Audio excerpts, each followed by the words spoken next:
Hello, my name is Daniel, and there are some videos that I absolutely love making, and this is one of them because somebody else is going to be in a lot of pain, and it is not me. That is Dean Jackson, founder and CEO of Hoob, and we're going to be documenting his journey to Weymouth 70.3. This is episode 2. I'm at UK Bike Fit. Episode 1 was Dean having the first stage of his bike fit, and now episode 2 is the physiological stuff. This is where it's going to hurt. So today Dean is having a sweat test, he's having a lactate ramp test, and he's also doing a VO2 max test. So he's going to get a real good picture about his profile as an athlete. That's what he needs to work on. It's going to inform his coach as to what training to give him, but more than anything, it's going to make a good video. So hope you enjoy.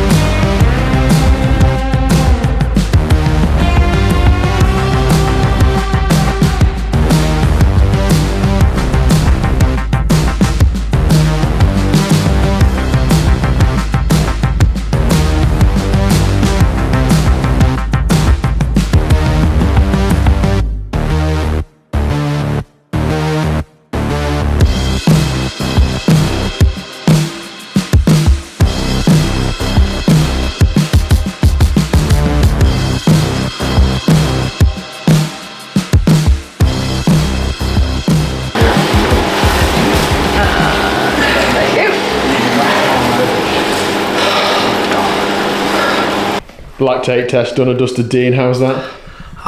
You know, when you see it and you hear about it, you always think that's going to be easy. I can hold 240 watts after the ramp up.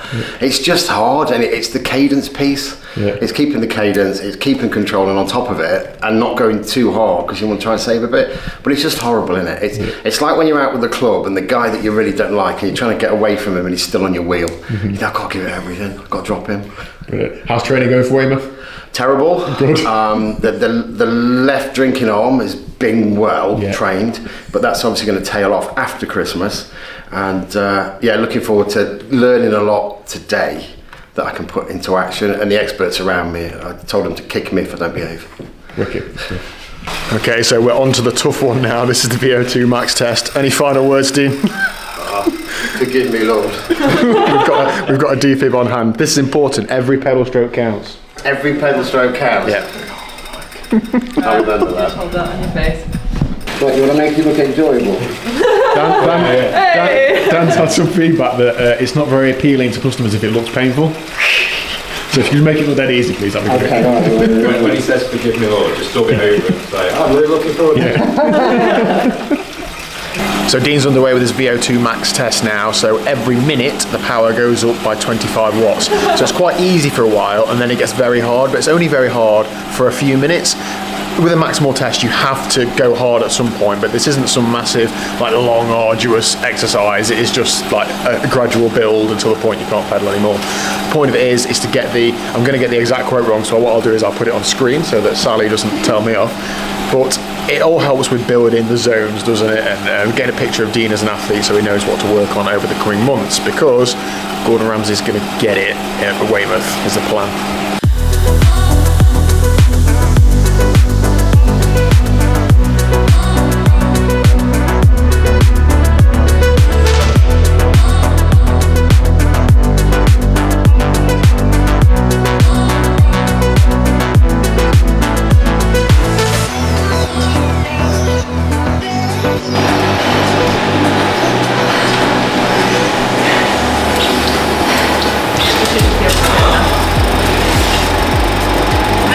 Turned it on road mode. Now, Dean, you started life as a runner, didn't you, athletically?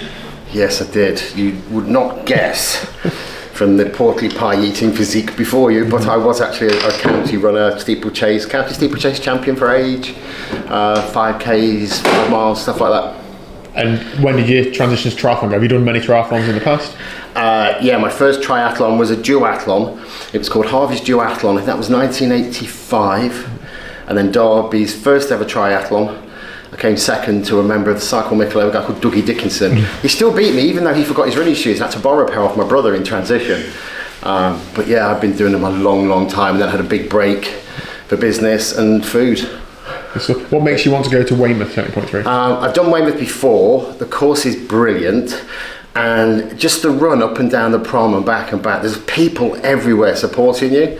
And obviously there's a certain chef out there that I need revenge. He's beaten me before and I want it back.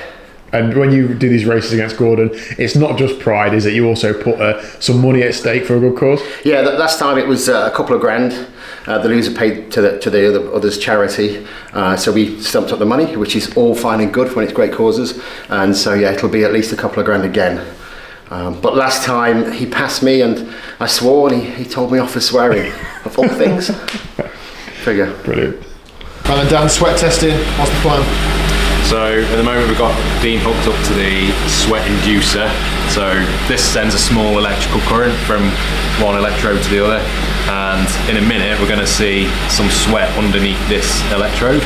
So it's going to make him sweat just from that patch of skin. And then we're going to stick a sweat collector on top of that, and that's going to draw the sweat up, which we can use for testing. The purpose is we find out how much sodium concentration is in Dean's sweat, so he knows how much to replace when he's training and racing. My sodium in my sweat is high and I'm losing too much sodium. What's the knock-on effect to that on performance?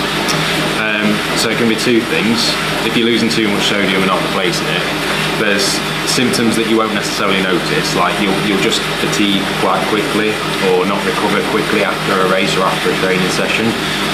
The major stuff, if you really don't look after yourself with that sort of thing, is hypernatremia, where you start losing sodium out of your blood, basically, and that makes you really poorly.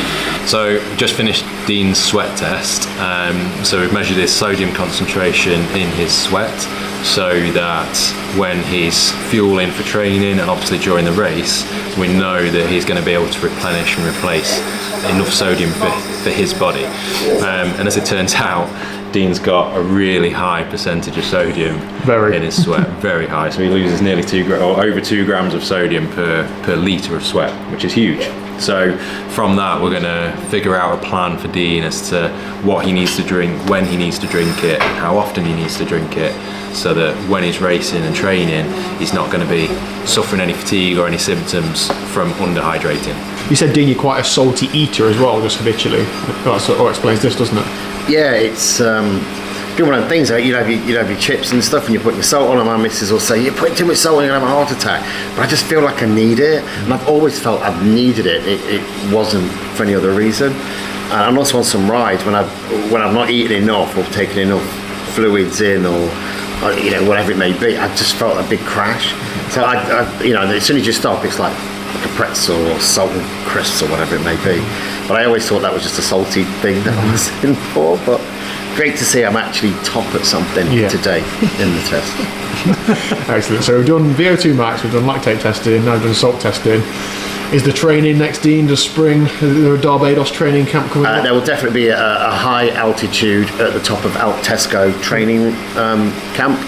And it's going to be a new me, new year. Let's cut out, alcohol for 4 days of the week. It's going to be a fresh new start, and I can't wait. September's a long way away, but it's also not very far away. It's not very far away as well, because I've got to consider my taper. It's looming. It's looming. And then above this point, you've got a kind of rapid increase. So that's your second lactate threshold. Some people call it lactate turn point. Right. So it's basically when your blood lactate increases exponentially. So it will literally just keep getting worse until your legs start seizing up. Get it. But yeah, the blood lactate it's also good because it doesn't really lie. So it doesn't matter how much effort you've put in. Right. It is what it is, yeah. You can't dictate No. that. I can hurt more and it'll go away. I'm going to make my legs fuse more. So those values came out as 171 watts for lactate threshold 1 and 218 for your second lactate threshold. Right. So because you're doing distance event, you're mainly going to be working top end of zone 2, so just below your first lactate threshold. Right. So that's kind of the power you can hold for a number of hours. Yeah. And then your VO2 max was 44.9. So above 45 is excellent for a male of your age. What did I get? 44.9. All right. So yeah, close so on you're being pretty much excellent. excellent. There you go. Train a bit. So testing done and dusted for Dean. Sally, you're going to send over his results via email with a report and Yep. information he's going to give to his coach so we can know what training to do. But would that go okay? Yeah, no, it's all good. Good stuff. Dan, you happy with how the day went with them too? Very happy. Good. It's a real useful resource, isn't it? You've got everything under one roof. Yeah. Good stuff. Well This done. is the thing. That's what we wanted to achieve by the whole setup, is be able to do lots of different tests, lots of like bike fitting, nutrition, hydration, testing, physiology testing, all that sort of stuff in one place. And Dean's going to be coming back to you with some shorter cranks so you can fit him in time trial position, ready Yeah, for Weymouth. yeah. Looking forward to that. So Good he's going to get stuff. some cranks fitted, and then we're going to sort out his front end for his cockpit. Nice one. So stay tuned for episode 3. See you soon.